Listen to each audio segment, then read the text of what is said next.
crowd in Tel Aviv, Israel, rallying in support of the Israelis and others held hostage by Hamas for a month now, chants in Hebrew, Achshav, Achshav, meaning now, now.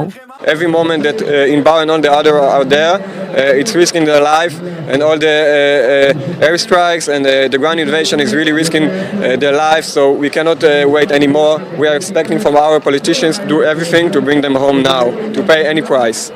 Noam Alon, whose girlfriend Inbar Hayman was kidnapped October 7 from the Supernova Music Festival in South Israel, says that after protesting almost daily for the past month, he is sleeping in a tent in front of the Israel Defense Forces headquarters in Tel Aviv, along with other people whose loved ones were abducted to Gaza.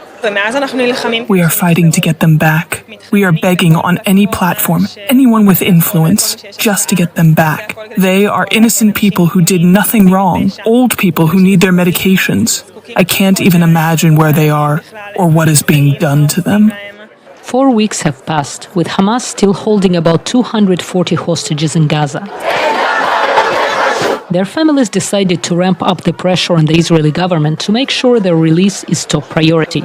Families are frustrated not only with the government, but also with the world, which they feel cares mainly about humanitarian access to Gaza civilians. Lisa Shpalansky speaks of her 19-year-old cousin Karina Ariev. And we saw a video of her being kidnapped by Hamas. She was with two other girls inside a jeep.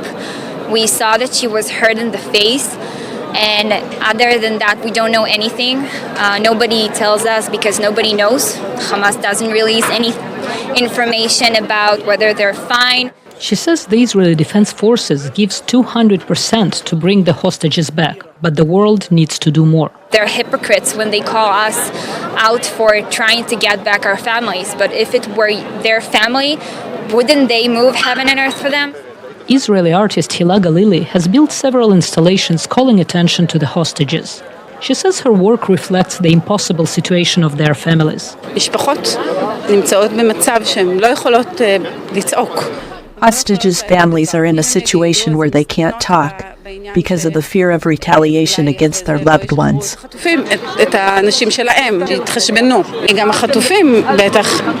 The hostages also can't raise their voices because they're locked up and they're tied up. So I'm standing like this, and sometimes when you're standing silent, the scream is much louder. One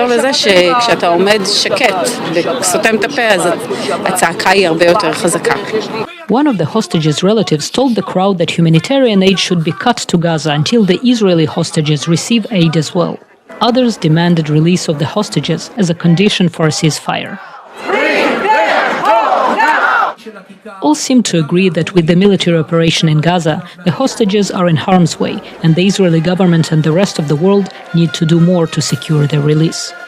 Natasha, Mozgovaya, VOA News, Tel Aviv, Israel.